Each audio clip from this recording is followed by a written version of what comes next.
Good evening, my children. I am Count Spatula, and I love to count. Shall we count together how many mirrors there are in this house?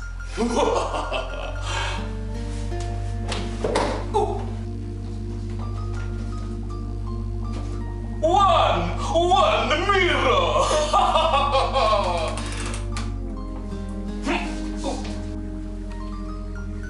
Two mirrors.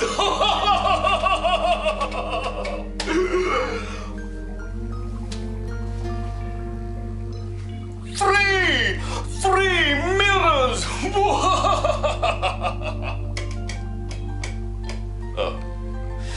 Now, let's count how many animals there are in this house.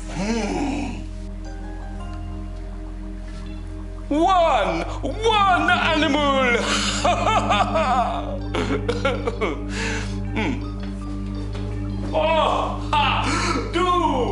Two. Hungry.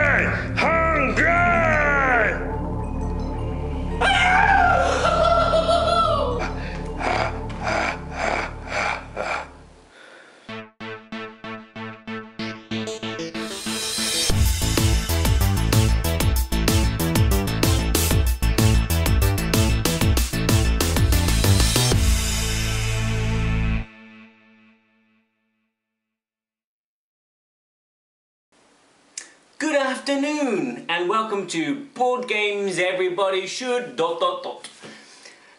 I'm Barry, as you may or may not know, and today I'm looking at a child's game. This one right here.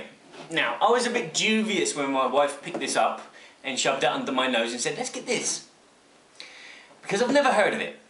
And it's from Iello, so my confidence kind of, maybe it is good. This game is called Victor et le Château aux Mille Miroirs. Or if you translate that, that's Victor and the Castle of 1,000 Mirrors. Or if you translate it to the English version, it's actually called Mirror Mansion. So if you're looking for this, it's called Mirror Mansion. Now it's a child's game, and it's a kind of memory game with logic. Now let me stop talking because I'm probably getting really annoying, and let's have a look at the box. So if we open up the box, you can see that the box is actually part of the game. You have these holes all the way around the board. These are your windows, which you can see through, and this is the board. And this is set up on easy mode for the young children. Set up the game will commence like this. You will place the base on top of the lid, and then you will grab the turret tiles. Now the turret tiles are double-sided. They have images on one side and closed windows on another. What you will do is one player will go, okay, candlestick is there. Tomato ketchup is there. The chest is there.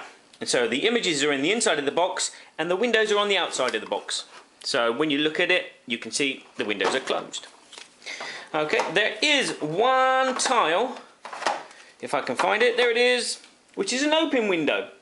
And it's noted with this bat. Now this is the window that you'll be looking through.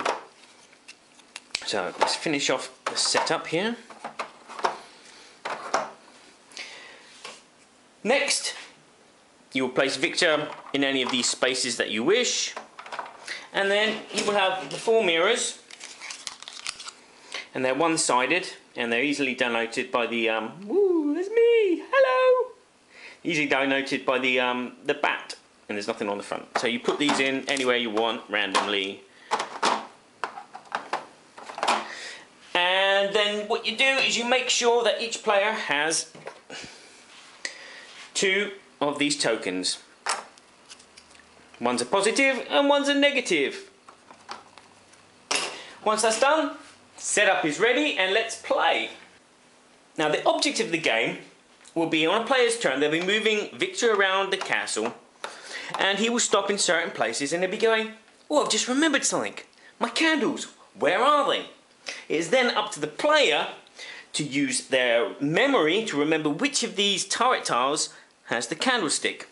Then they have to think, okay, if I'm looking through the window here, how can I manipulate my view so that I see the image of the candlestick?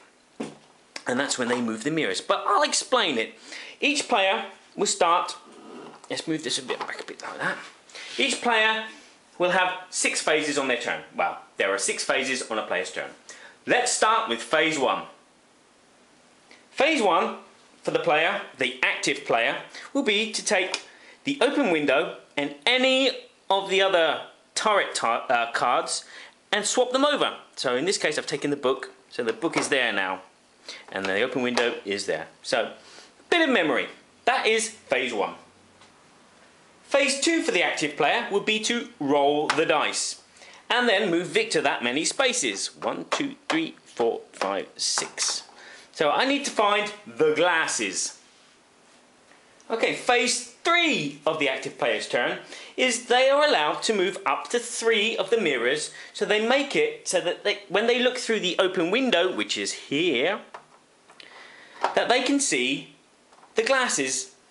Okay, so for example, I'm going to move that there and I'm going to move that there.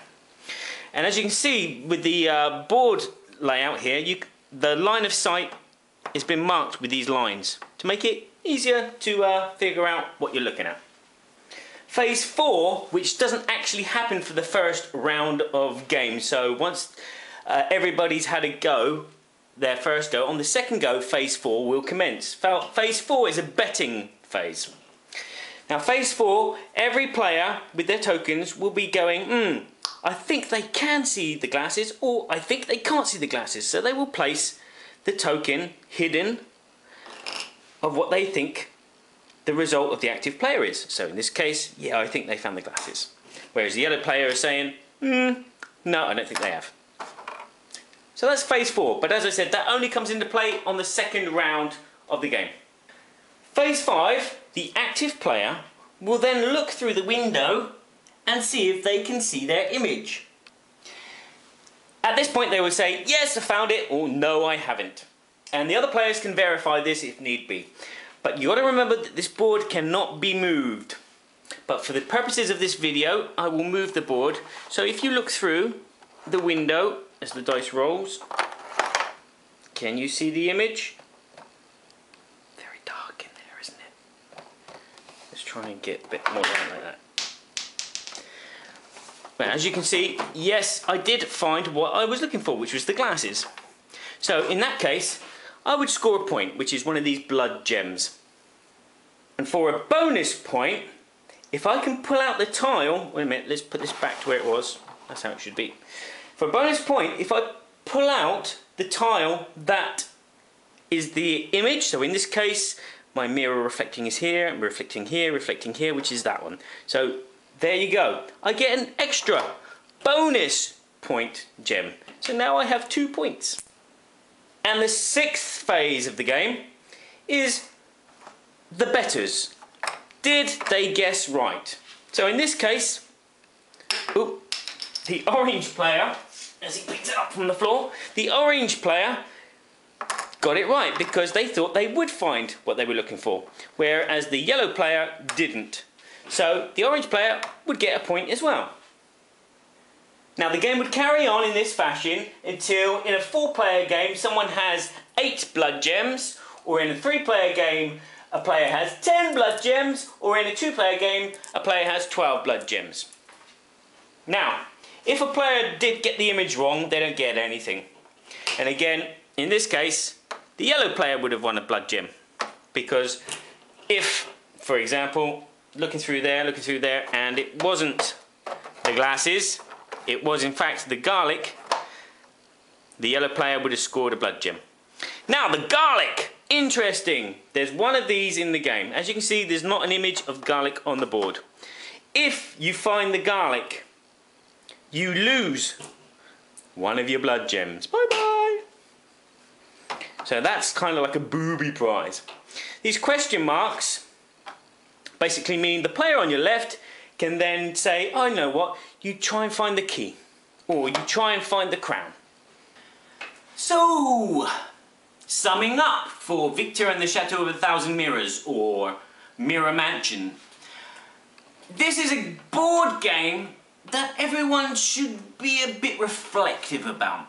Yes, I know it's a pun, but the game, for me, is a fantastic game for children. It's light, it's a game of memory, and it's a nice variation of a game of memory, and it's also a game of logic where you've got the reflections of the mirror. The components, as you can see, are wonderful. What would you expect from Iello? But it is fun. My only concern is the longevity of this game with my daughter. Now, at the moment, she is at the base age of 6, which is what the game is recommended for. And she's having a bit of trouble with the logic. I'm not sure if she's having problems with the memory. My dad, on the other hand, he is having a bit of a problem with the memory, but that's another story. The logic for the mirrors does kind of go a bit past her at the moment. So I'm hoping that with time, she'll learn, she'll understand, and she'll play it better and play it more often.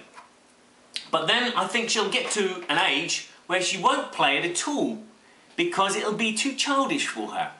Much like, you know, when you played Guess Who, you know, you played it and you played it and played it, and then you get to a point where it's like, what's the point of playing this game? It's useless. But let's talk about making this game a bit harder. This is what I like. On the other side of this, you have a board with no lines of sight. So you can make the game harder that way. There's another way to make the game harder and more interesting. There's a door included in the game. Now this door can be put anywhere on the board by the player on the left before your turn. So if you've got to find the key, and before you move the mirrors, they place the door. I know where the key is. I'm going to try and stop them so they can't get to it. Nice little idea. And another way to make the game even harder is there's a rule which tells you that you can move the board around. So people's memories of where certain objects are just kind of goes out of your mind. It is fun. I do enjoy this game, but as I said, I am a bit concerned about the longevity. So far it's going down really well with everyone. It's a game that I would like to keep because it's a game which new people can get into very easily. As I've already said, components are nice, the artwork is nice, the mechanics are nice.